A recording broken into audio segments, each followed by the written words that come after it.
Bonjour à tous.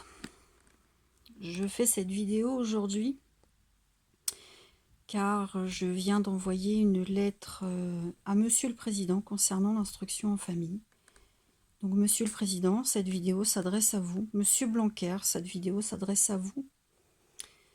Je vais lire donc la lettre que j'ai envoyée. Monsieur le Président de la République, durant l'hommage rendu à Monsieur Samuel Paty, professeur d'histoire-géographie, Monsieur le Président, mon fils et moi vous avons écouté avec la plus grande attention.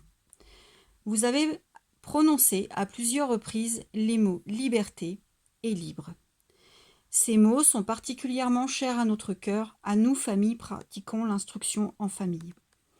En effet, si nous avons choisi d'instruire nos enfants, c'est avant tout pour diverses raisons. Harcèlement de nos enfants à l'école, phobie scolaire, handicap, choix personnel entre autres, mais c'est aussi parce que nous avons la liberté de choisir ce qu'il y a de mieux pour nos enfants, parce que c'est aussi ce que nous estimons leur devoir avant toute chose. Nous n'avons pas fait ce choix contre l'école, contre la République, contre l'État français, ni contre les professeurs et instituteurs, mais pour nos enfants. Et uniquement pour nos enfants. Car nos enfants sont notre principale source d'inquiétude en tant que parents, citoyens et républicains, et c'est bien naturel. Nous, parents, instructeurs, sommes solidaires des professeurs et des instituteurs et sommes profondément attristés et choqués par l'infâme assassinat de M. Paty. Nous marquerons, le 2 novembre, tout comme dans les écoles, une minute de silence en hommage à ce professeur lâchement assassiné dans l'exercice de ses fonctions.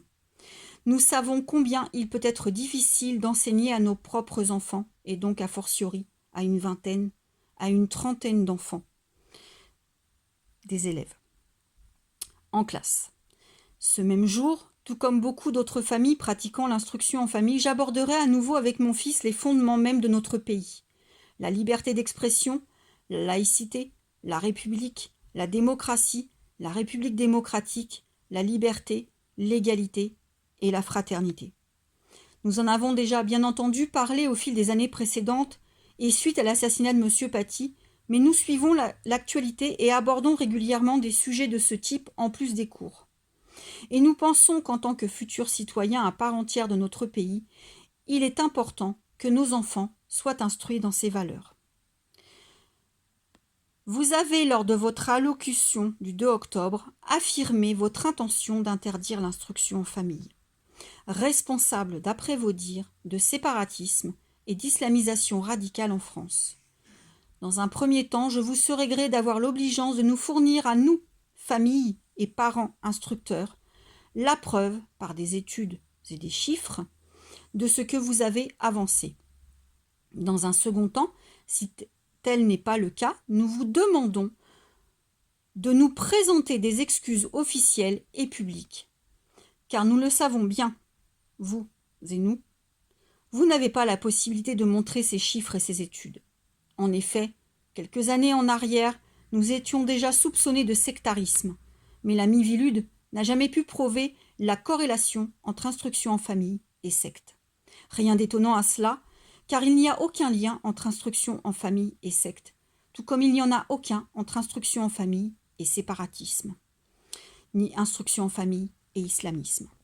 Je n'affirme pas que cela n'existe pas en instruction en famille, c'est en effet possible, mais il est injuste que toutes les familles pratiquant l'instruction en famille n'aient plus le droit d'instruire leurs enfants, pour une toute petite minorité d'enfants dans ce cas.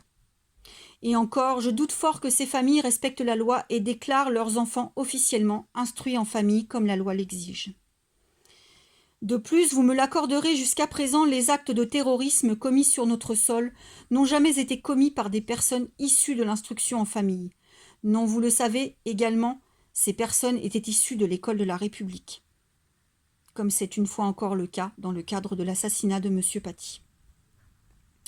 Les familles qui ont choisi la liberté d'instruire leurs enfants en famille sont d'horizons divers et variés, répartis géographiquement partout en France, voire même à l'étranger. Ces familles ont opté au fil des années pour diverses pédagogies formelles, exemple Montessori, CNED, informelles, les labooks par exemple, Cours par correspondance avec des écoles sous contrat ou hors contrat, par exemple le CNED, Atemer, Pi, Sainte-Anne, Kerlan. Apprentissage autonome ou unschooling, ou un mix d'un peu de tout. Quel que soit le choix pour lequel nous avons opté, c'est avant tout parce que nous adaptons les apprentissages aux besoins fondamentaux, psychiques et physiques de nos enfants en fonction de leur rythme biologique, de leur handicap, de leurs lacunes. Mais quoi qu'il arrive, nous faisons ce choix de façon consciente et dans le respect des valeurs de la République et de la laïcité. Car si en effet certaines familles sont de confession musulmane et portent le niqab, je peux vous assurer pour en connaître personnellement qu'elles ne pensent qu'aux apprentissages de leurs enfants. D'autres sont comme ma famille d'origine française ou autre. Certaines pratiquent une religion, catholique, protestante, juive, d'autres non.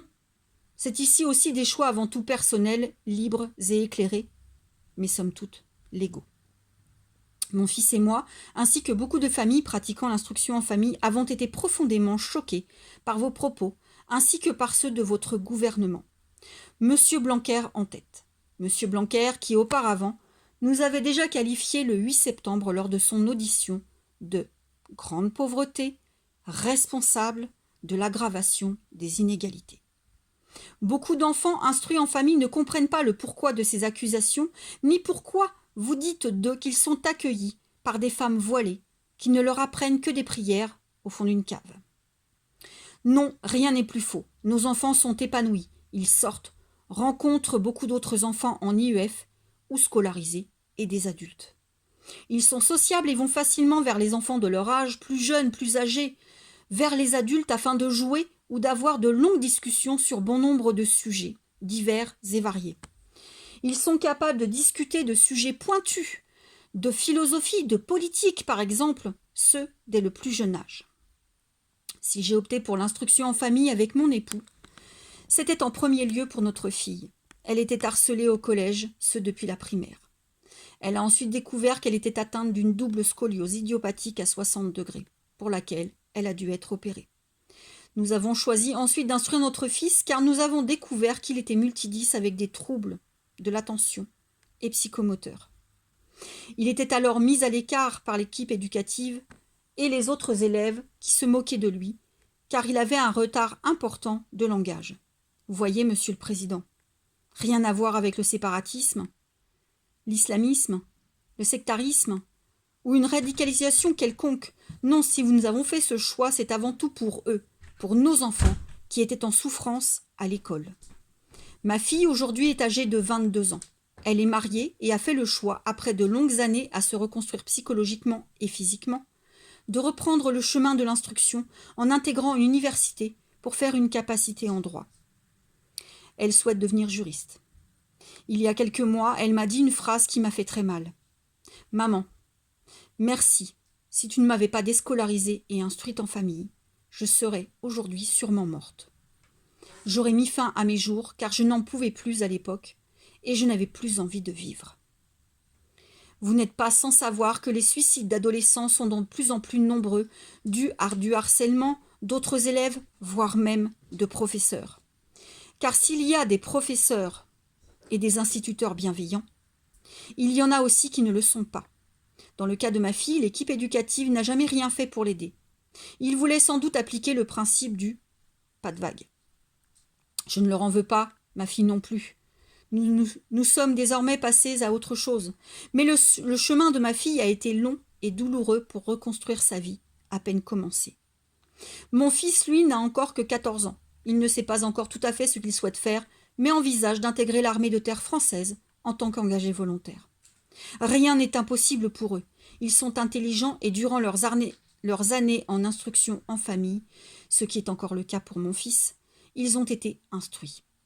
Cette année, mon fils apprend de manière formelle avec les cours de l'école Atemer. Après avoir été instruit de manière informelle depuis le CP, les cours lui plaisent et il progresse chaque année à son rythme, en devant toutefois composer tous les jours avec ses handicaps. Il est très inquiet de ce qui va lui arriver s'il doit reprendre le chemin de l'école, dans quelle classe il sera, vu ses handicaps et son décalage par rapport au niveau qu'il devrait avoir à son âge. Il devra sûrement aller en SECPA, ce qui représentera fatalement pour lui un échec. Il risque fort probablement de décrocher encore une fois de ces apprentissages que j'ai mis tant de temps à pallier pour qu'il parvienne là où il en est aujourd'hui, voire carrément à laisser tomber l'instruction le jour où il ne sera plus en âge d'obligation scolaire. Tant d'efforts qu'il aura fait durant ces années d'instruction en famille pour finalement abandonner ce qui est si important, son instruction. Et il ne sera pas le seul dans ce cas, malheureusement. Monsieur Blanquer et vous avez tellement à cœur de diminuer les inégalités. Croyez-vous que ce soit en effet la bonne solution? Sachez toutefois que le jour où mon fils me dit qu'il souhaite aller à l'école, je n'y vois aucun inconvénient. Il sera inscrit au collège ou au lycée public de notre secteur. Mais pour l'heure, il ne le souhaite pas, et le dit haut et fort. Je ne veux pas aller à l'école, je n'irai pas, je suis bien en instruction en famille, ça me convient comme ça. Alors, je vous pose la question. Pourquoi vouloir le forcer à aller à l'école contre sa volonté? Est-ce ça que la République française entend par démocratie? Imposer sa volonté à ses citoyens par la force et la répression. Imposer l'école à ces 50 000 enfants qui sont épanouis en instruction en famille alors qu'ils ne le souhaitent pas, malgré le fait que la France soit signataire de la Convention internationale des droits de l'enfant et des droits de l'homme.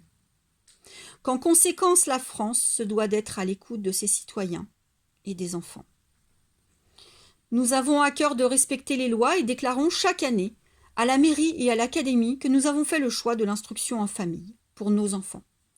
Chaque année, mon fils subit un contrôle pédagogique. Chaque année, il stresse de cette visite, car les inspecteurs n'ont pas toujours été bienveillants avec lui ni respecté ses droits. Malheureusement, comme beaucoup d'autres enfants instruits en famille. Soit, c'est la loi, et nous nous y plions, mais en contrepartie, nous exigeons la même rigueur envers les représentants de l'État, les inspecteurs et directeurs d'académie. Cela me semble, somme toute, logique et normal. La loi est faite pour être respectée dans les deux sens, et pour défendre et protéger les citoyens. Ce choix nous permet de rencontrer d'autres familles ayant fait le même choix que nous, d'aller voir nos amis qui, pour la plupart, ont leurs enfants scolarisés. C'est une vie riche, remplie de bienveillance et de tolérance que nous avons choisie. Et nous sommes prêts à partager cette vie avec vous. Nous vous invitons à aller voir les blogs, les pages Facebook, les comptes Instagram et Twitter des familles IEF. Et nous souhaiterions également être reçus par vous et votre gouvernement afin d'être entendus. Mais nous souhaitons avant tout que vous entendiez les voix de nos enfants, qui sont aux antipodes du portrait que vous avez fait d'eux. Nous vous demandons également de retirer de ce projet de loi l'interdiction d'instruire nos enfants qui va à l'encontre de nos libertés et des droits de nos enfants, car interdire l'instruction en famille ne résoudra malheureusement pas le problème du radicalisme en France. Vous êtes suffisamment instruits et intelligents pour le savoir et trouver une autre solution.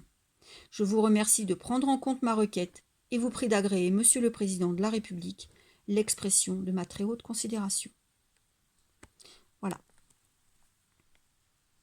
Maintenant, je vous dis au revoir, dans l'attente d'une éventuelle réponse.